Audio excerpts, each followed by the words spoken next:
소재 2편 너 나들이. 메타버스는 결국 현실의 결핍을 채우기 위한 장이다. 작가 이준영. 본문 시작합니다. 음악 방송 리허설에 앞서 광고 촬영이 잡혔다. 이번에도 혼자서만 소화해야 하는 일정이었기에 다른 멤버들이 대기실에서 쉬는 동안 재빨리 다녀와야 했다. 팬들은 남는 시간에 제발 노래 연습 좀 하라고 아우성이었지만 내게 남는 시간이란 없었다.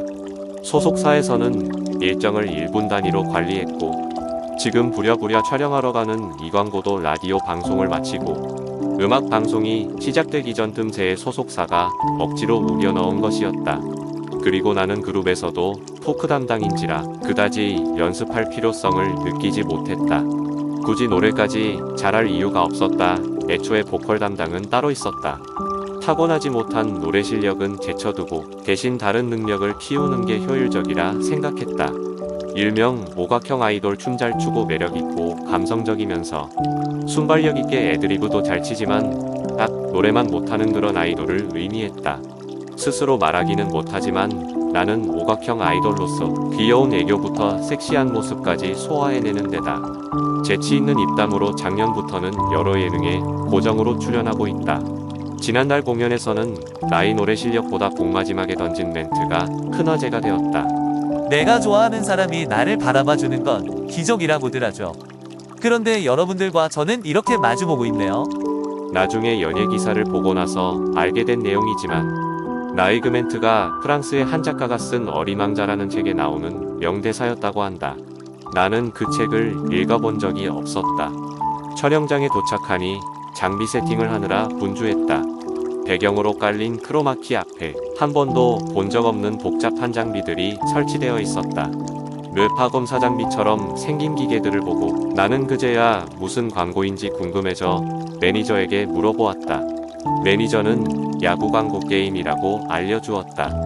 마침 파견 나온 직원 한 분이 매니저와 내게 달려왔다. 의욕 넘쳐 보이는 그녀는 나에게 대본과 유니폼을 건네주며 오늘 진행할 광고가 어떤 게임인지 설명해 주었다. 게임 이름은 사고사고. 짧은 시간에 야구 규칙을 가르쳐주면서 촬영 진행 방향도 한꺼번에 알려주는 통에 이해하느라 진땀을 빼야 했다. 결국 제대로 알아들은 건 이것뿐이었다. 야구는 한 팀에 9명인데 이 게임에선 그 9명이 컴퓨터가 아니라 모두 진짜 사람들이라는 것. 제가 야구를 해본 적이 없는데 헛스윙하는 모습만 나가도 될지 걱정이네요. 야구 유니폼으로 갈아입은 나는 VR 헬멧을 쓰면서 중얼거리듯 말했다. 그 점은 걱정 안 하셔도 됩니다. 저희가 이미 캐릭터를 말렙으로 조정해뒀고 아이템도 모두 제공해 드릴 거거든요. 컨트롤러를 휘두르시기만 하면 홈런이 나올 거예요. 그러면 제가 신경 쓸 부분은 없는 거네요. 네, 세레머니만 잘해주시면 됩니다. 특기이신 그 기발한 멘트와 함께요. 게임은 이 컨트롤러만 대충 휘저어도 진행이 된다고 하니 마음이 놓였다. 그래서 나는 게임 플레이는 뒷전호에 두고 어떤 멘트를 던질지 고민했다. 그러나 딱히 떠오르는 문구가 없었다. 야구로 이행시하는 건 너무 진부하겠지? 밋밋한 대사들만 머리에 떠올라서 초조해졌다. 사실 매번 기사화되는 내 멘트들은 일부러 짜낼 생각 않고 넋 놓고 있을 때 나오는 말들이었다. 매번 뉴스 기사를 볼 때마다 깜짝깜짝 놀랐다. 내가 언제 이런 고급스러운 말을 했지? 외국의 유명 작가와 똑같은 생각을 했다고? 하지만 이내 성격이 비슷한 사람끼리 우연하게도 비슷한 말을 한 것뿐이라고 치부했다. 세상 사람들이 생각하고 살아가는 모습은 별반 다르지 않을 테니까. 우리가 밥도 안 먹고 노상 굶는 줄 아는 팬들도 있지만 결국 우리도 삼시세끼를 꼬박 챙겨 먹고 밤이 되면 두 평 남짓한 공간에 몸을 뉘어 잠을 자는 똑같은 사람인 것처럼 야구장 맵에 접속하자마자 관중들의 함성이 쏟아졌다. 이미 내 타석은 준비되어 있었고 다들 나만 바라보고 있었다. 동구장은 정말 실감나게 구현되어 있었다. 시구를 하러 몇 번 가본 적 있는 고척돔과 완전히 똑같았다. 저 멀리 외야에 설치된 전광판을 보니 9회 말 투아웃 상황이었다. 내 소속팀은 6대3으로 지는 중이었다. 경기장 맵이 워낙 잘 만들어져서 샅샅이 두리번거려 보니 양쪽 관중 속에서 격렬하게 율동을 하는 치어리더들은 3루 쪽에서 우리의 신곡에 맞추어 춤을 추고 있었다. 어차피 광고에서 중요한 장면은 세리머니라고 했겠다. 경기에 들어가기 전 방망이를 잠시 내려놓고 노래에 맞추어 안무를 선보였다. VR을 쓴 채 춤을 추고 있는 모습도 카메라에 잘 담기고 있겠지. 지금 안무를 하고 있는 이 허밍이라는 곡은 작사를 내가 맡았는데 원래는 발라드로 가이드라인을 받은 곡이었다. 하지만 내가 덮어쓴 가사의 수위가 워낙 높아서 소속사에서는 곡 전체의 리듬을 섹시 댄스에 맞게 갈아엎었다. 어쩌면 좋아 나의 허리 내 안에서 도는 그대의 바디 힘을 못 쓸 정도로 떨려 어느새 가버린 나의 오른 가슴. 곡의 티저가 발표되자마자 청순한 여자친구로만 남은 채 구석으로 사라질 줄 알았던 우리 그룹이 드디어 만인의 애인으로 성장했다는 평이 끊이질 않았다. 내게는 가사 내용이 실제 경험에서 나온 건지 문의가 쇄도했다. 인터뷰에선 대충 무의식이 발현된 것 같다고 모호하게 둘러댔지만 연예 부기자들은 내 전 애인들의 관계를 넘겨짚으며 기사를 써댔다. 그런데 문제가 하나 있었다. 정작 나는 저런 가사를 쓴 기억이 없었다.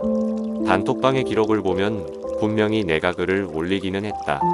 허나 그 과정조차도 기억이 나지 않았다. 더군다나 저런 선정적이고 낯뜨거운 가사를 내가 썼을 리 없었다. 예능에서는 종종 망가진 모습을 보였지만 저렇게 자극적인 가사를 쓸 정도로 솔직한 모습을 드러내는 성격은 아니었다.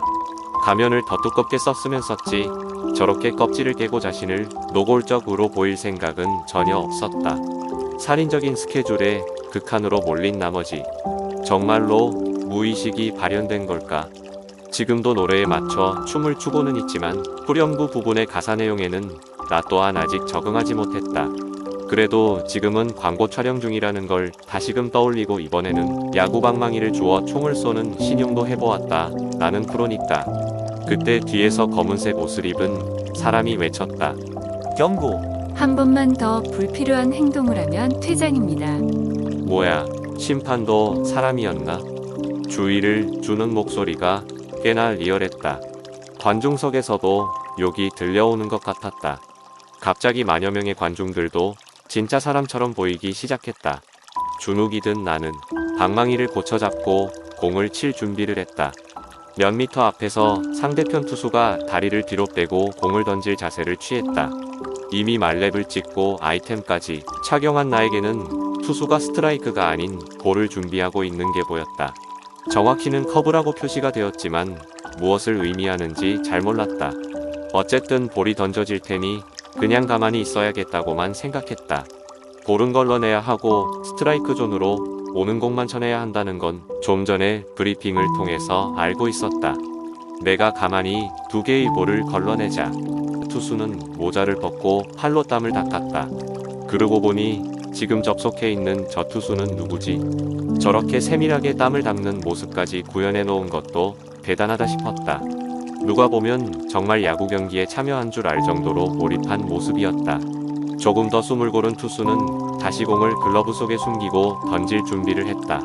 이번에는 안내선이 포수의 미트 중심을 향해서 뻗었고 스트라이크 궤적을 그리고 있었다. 기분 탓인지 경기장 전체가 조용해졌다. 몸을 비트는 동작을 마친 투수의 왼손에서 공이 빠져나왔다. 나는 이미 저 투수처럼 광고 촬영장에 왔다는 사실을 잊은 채 경기에 집중했다. 빠른 속도로 투수의 글러브에서 공이 빠져나왔고 꽉 부여잡은 방망이를 휘둘렀다. 방망이에 공이 와서 맞는 느낌이 좋았다. 끝내기 홈런을 치셨는데 소감 한 말씀 부탁드립니다.